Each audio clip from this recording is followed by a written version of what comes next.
கதையின் தொடர்ச்சி. நான் பரீட்சையில் பாஸ் பண்ணி முதல் வகுப்புக்கு வந்துவிட்டேன். நன்றி ஐயா. எனக்கு எதுக்குமா நன்றி? உன்னை படிக்க வச்சவன் வைரவன் தாத்தா, அவனுக்கு தான் நீ நன்றி சொல்லணும். உங்கள் வீட்டில் தங்க இடம் கொடுத்தீங்களே, தூக்கி வாரி போட்டது அவருக்கு.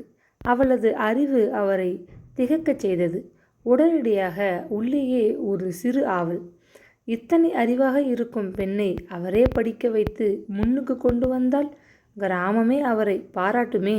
வலுவில் கிடைத்த சந்தர்ப்பத்தை சமையல்கார பயலுக்கு ஏன் விட வேண்டும்? உடனே அவர் வைரவனை அழைத்து நீண்ட நேரம் தமயந்தியின் வருங்காலத்தை பற்றி பேசினார். முதலில் அவனால் நம்பவே முடியவில்லை. விஷம் போல் வெறுத்த அந்த குழந்தை மீது ஏன் இந்த திடீர் பாசம்? ஒழியட்டும், மனிதனிடம் பணம் குவிந்து கிடக்கிறது. வலுவிலே அந்த குழந்தைக்கு வருகிற அதிர்ஷ்டத்தின் குறுக்கே அவன் ஏன் தடையாக நிற்கணும்? நல்ல எண்ணத்துடனே தன் உள்ளத்தை கவர்ந்த, தன் அன்பை ஈர்த்து கொண்ட தமயந்தியை அவர் மேற்பார்வையில் வளர்க்க அவன் அனுமதித்தான். அவ்வளவுதான். அவள் வாழ்க்கையில் ஒரு திடீர் திருப்பம் ஏற்பட்டுவிட்டது. இத்தனை காலம் குழந்தைகளை பற்றி நினைப்பின்றி இருந்த தேவநாதன் தமயந்தியிடம் நெருங்கி நேசத்தோடு பழகி விளையாடத் தொடங்கினார். ஏற்காடு கான்வென்ட்டில் அவளுக்கு ஆரம்ப கல்வி கொடுக்க ஏற்பாடு செய்து தாமே தமது காரில் அழைத்துச் சென்று பள்ளியில் சேர்த்துவிட்டு வந்தார். ஒவ்வொரு விடுமுறைக்கும் அவள் வீட்டிற்கு வந்துவிட்டால் ஒரே கொண்டாட்டம்தான். குழந்தைக்கு இதை சமைத்து போடு, பாப்பாவுக்கு இதை வாங்கி கொடு என்று பணத்தை தண்ணியாக செலவழித்தார். மருதாம்பாள் பேத்தியாக கிழிந்த பாவாடையில் திரிந்த தமயந்தி பட்டு உடுத்தி பாலும் தயிரும் உண்டு நன்றாக செழுமையாக வளரத் தொடங்கினாள். அவளுக்கு இயற்கையாகவே இனிய குரல். அதை மெருகேற்ற திருச்சியிலிருந்து பாட்டு வாத்தியார் ஒருத்தரை தருவித்து விடுமுறை நாட்களில் அவளுக்கு முறைப்படி சங்கீதம் சொல்லிக் கொடுக்க ஏற்பாடு செய்தார்.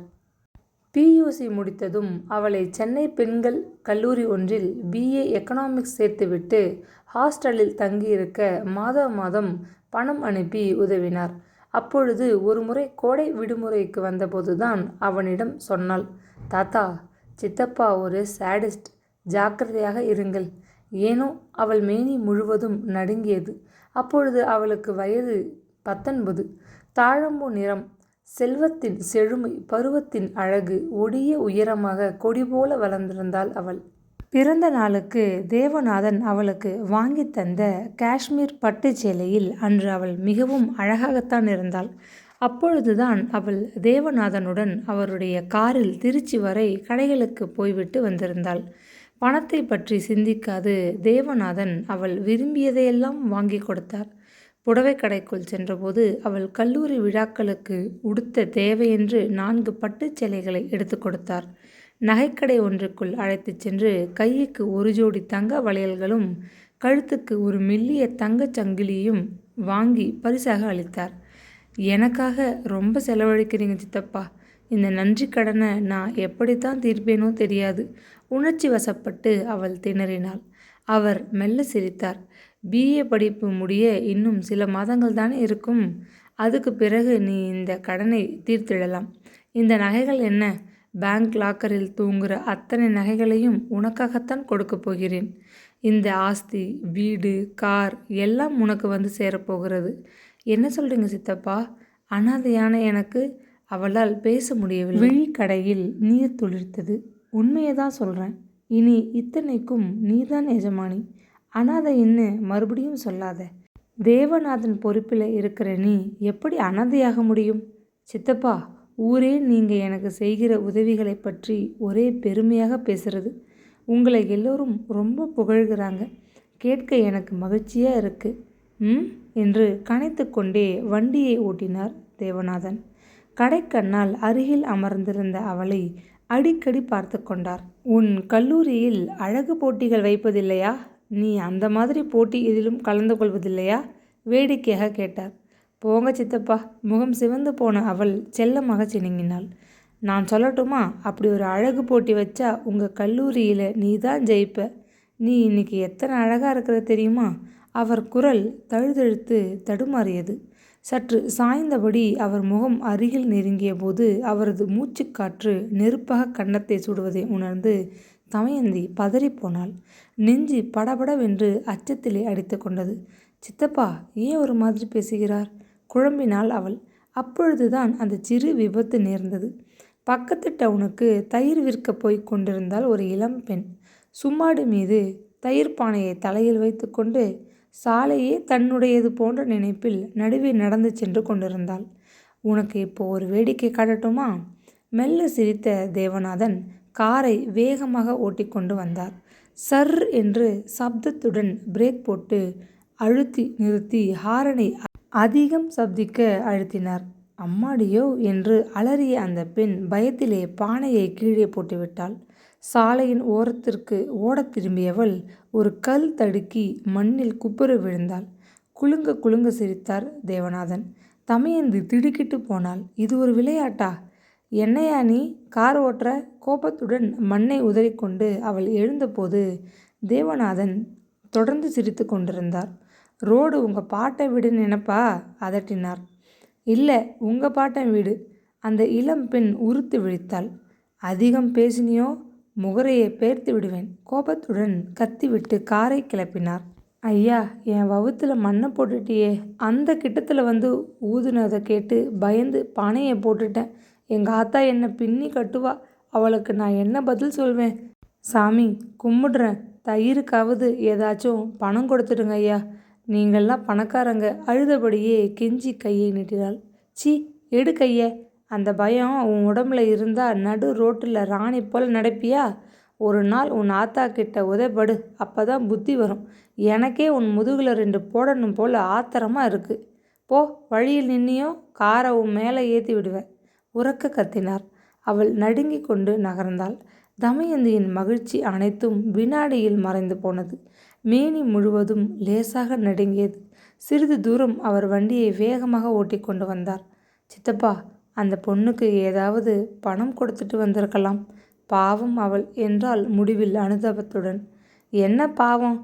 இறங்கி புளியமாறு ஒன்றை பீத்தெடுத்து 2 இழுப்பு இழுக்காதது தான் பாவம். இந்த கழுதைகளையெல்லாம் செம்மையாக உதைச்சா தான் ஒழுங்குக்கு வருவாங்க. உனக்கு இவங்களை பற்றி ஒன்றும் தெரியாது. பேசாமல் இரு. அதட்டி விட்டு பற்களை நர நரவென்று கடித்தார். அவர் முகம் போன போக்கை கண்டு அவள் அதிர்ந்து போய்விட்டாள். அதற்கு பின்னர் இன்னொரு நாள் காலை தோட்டத்திலே அவர் உலாவிக் கொண்டிருந்தார். கேட்டை மூட மறந்து தோட்டக்காரன் திறந்தபடி விட்டிருந்தான். எங்கிருந்தோ சாலையில் நின்று நழுவி உள்ளே புகுந்து விட்டது ஒரு வெள்ளை பசு. வாழை மரங்கள் இருந்த பக்கம் மெல்ல நகர்ந்து ஆவலுடன் ஒரு கன்றை கடித்து விழுங்கத் தொடங்கியது. அவ்வளவுதான். தேவநாதன் ருத்ரமூர்த்தியாகிவிட்டார். கேட்டை சாத்திவிட்டு அங்கே கிடந்த ஒரு மூங்கில் கழியை கையில் எடுத்துக்கொண்டார். வராந்தாவில் பத்திரிகையை புரட்டி கொண்டு உட்கார்ந்திருந்த தமயந்தி திடுக்கிட்டு எழுந்து வந்து பார்த்தால் வாயில் பாதி கடித்த வாழை இலையுடன் அந்த மாடு பாவம் அடித்தாள முடியாது அங்கும் இங்கும் தோட்டத்திற்குள் பாய்ந்து ஓட சின்ன வயது வாலிபனைப் போல அதை விடாது தோட்டம் முழுவதும் விரட்டி துரத்தி ஓங்கிய கம்பால் முதுகிலே படார் படார் என்று தாக்கி கொண்டு வந்தார். ஐயோ சித்தப்பா, நிறுத்துங்க, செனமாடு போல இருக்கு பாவம். கத்திய தமயந்தி உடல் வெடவெடவென்று நடுங்கியது. முதுகின் மீது மூங்கில் உடைந்து சதை பீய்ந்து காயத்திலிருந்து ரத்தம் கசிய மாடு பரிதாபமாக அம்மா என்று கத்தியபடி ஓடியதை காண அவளால் சகிக்க முடியவில்லை.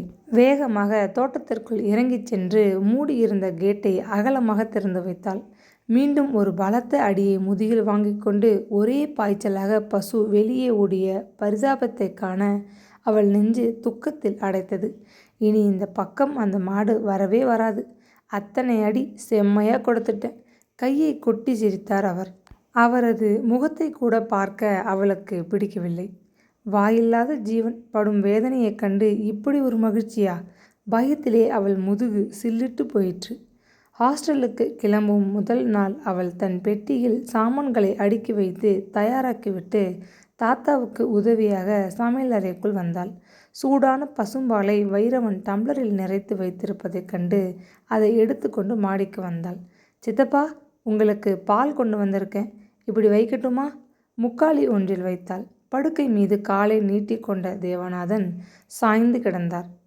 இங்கே வாம்மா, இப்படி கிட்ட வா. அவர் அழைத்த விதம், அவர் குரலில் தொனிந்த ஆர்வம், அந்த பார்வை ஒன்றுமே அவளுக்கு சரியாக தோன்றவில்லை. இந்த சித்தப்பா ஏன் இப்படி திடீர் என்று மாறிவிட்டிருக்கிறார்? இவருக்கு என்ன வந்து விட்டது? அருகில் வந்து குனிந்து, என்ன வேணும் சித்தப்பா? மெல்லிய குரலில் கேட்டாள். தேவநாதன் அவளை ஒரு மாதிரி பார்த்துவிட்டு புன்முறுவலித்தார். வலது கணுக்கால் வீங்கி வலிக்கிறது. அந்த மருந்து பாட்டிலில் ஒரு களிம்பு இருக்கு, அதை எடுத்து கொஞ்சம் பூசிவிடேன். வலது காலை கட்டிலுக்கு வெளியே நீட்டினார். பணிவுடன் அவள் அவர் சொன்ன பாட்டிலை திறந்து களிம்பை விரலால் தொட்டு எடுத்து வந்து கணுக்கால் மீது மெல்ல தடவினாள். உன் கைப்பட்டால் பூ போல என்ன சுகமா இருக்கு தெரியுமா? சொல்லிக்கொண்டே சற்றென்று எழுந்தவர் ஆவேசம் பிடித்தவர் போல் அவளது கரங்களை பற்றி இழுத்து அவளை தன் மார்போடு அணைத்து கொள்ள முற்பட்ட போது அவள் திகிலுடன் கத்திவிட்டாள். விடுங்க சித்தப்பா, என்ன இது, விடுங்கோ. தன் பலமெல்லாம் திரட்டிக்கொண்டு அவரது பிடியை உதறிவிட்டு துக்கமும் வெட்கமும் திகிலும் தாங்க மாட்டாது மாடிப்படிகளில் தடதடவென்று இறங்கி ஓடி வந்தாள். என்ன சப்தம் என்று எட்டி பார்த்த வைரவனிடம் ஓடி வந்து, தாத்தா எனக்கு ரொம்ப பயமா இருக்கு என்று தேம்பிக் கொண்டு அவன் மீது முகத்தை பதித்து கொண்டு விம்மி விம்மி அழுதாள். அவள் கரத்தின் மீது பட்டிருந்த நகைக்கீரலையும் அதிர்ந்து போன முக பாவத்தையும் களைந்துவிட்ட அவள் கூந்தலையும் பார்த்தவுடனேயே வைரவன் புரிந்து கொண்டு விட்டான். எரிமலையாக ஆத்திரத்தில் கொதித்து போனான். அடப்பாவி சண்டாளா, குழந்தையாக வளர்த்துவிட்டு திடீரென்னு இப்படி ஒரு எண்ணமா, இப்படி ஒரு சபலமா? நீ மனுஷனா? தனக்குள்ளேயே வேகண்டான். இவளை இனி இங்கே விட்டு வைப்பது தவறு. படிப்பு முடிஞ்ச கையோட கல்யாணத்துக்கு ஏற்பாடு பண்ணி வெளியே அனுப்பினால்தான் பிழைப்பாள். இல்லாவிட்டால் இந்த பாவி இந்த பட்டுப்பூவை காலில் போட்டு கசக்கி பாழாக்கி விடுவான். அதற்கு மேல் அவனால் சிந்திக்கவே முடியவில்லை. மறுநாள் காலை அவளுடன் காப்பி பலகாரம் சாப்பிட தேவநாதன் சாப்பாட்டு அறைக்கு வந்தார். பயந்துட்டியா? நான் சும்மா உன்கிட்ட விளையாடினேன், அதுக்கு அப்படி அரண்டு போயிட்டியே. விகாரமாக சிரித்தார். அவரை நிமிர்ந்து பார்க்கவும் அவளுக்கு அச்சமாகவே இருந்தது, அருவருப்பாகவும் இருந்தது. எனினும் அவர் வீட்டு உப்பை தொடர்ந்து தின்கிறோமே என்று மனசாட்சியின் உறுத்தல். விளையாட்டுன்னு புரியல சித்தப்பா, உண்மையில் பயந்துட்டேன். சரி, அதை மறந்துடு. நல்லா சாப்பிட்டு கொஞ்சம் ஓய்வு எடுத்துக்கோ. ராத்திரி வண்டிக்கு உன்னை வழி அனுப்ப நம்ம வைரவன் வருவான். எனக்கு பகல் ஒரு கூட்டம் இருக்கு, அதனால் முடியாது. ஹாஸ்டலுக்கு போனதும் கடிதம் போடு. இந்த காலேஜ் ஃபீஸ், ஹாஸ்டல் செலவு எல்லாத்துக்கும் இதை வச்சுக்கோ. போதாட்டா மேலே அனுப்பி வைக்கிறேன் என்று கூறிவிட்டு 1000 ரூபாய்கள் அடங்கிய நோட்டுக்கத்தை ஒன்றை மேஜை மீது அவள் முன்வைத்தார். உண்மையில் அது அவர் வழக்கமாக ஹாஸ்டல் செலவுக்கு கொடுப்பதை விட அதிகம்தான். அவள் தன் வியப்பை வெளிக்காட்டி கொள்ளவில்லை. ஆனாலும் தகாத முறையாக தாம் நடந்து கொண்டதை மறைக்க கொடுத்த லஞ்சம் போல்தான் அந்த பணத்தை தொட அவளுக்கு அருவருப்பாக இருந்தது. ஆனால் வேறு வழி? தேங்க்யூ அங்கிள், பதிலளித்தாள் தலையை தூக்காது. நல்லா படித்து பாஸ் செய்திடு, அதுதான் நான் பட்ட சிரமத்துக்கு நீ கொடுக்கும் பரிசு. சிரித்து கொண்டே அவர் எழுந்து சென்று தோட்டத்திற்குள் மறைந்து விட்டார். கையை கழுவிக்கொண்டு பகல் உணவிற்கு பிறகு அவளுக்கு வாழ்த்து கூறிவிட்டு வேகமாக தமது காரில் ஏறிக்கொண்டு அவர் எங்கேயோ போய்விட்டார்.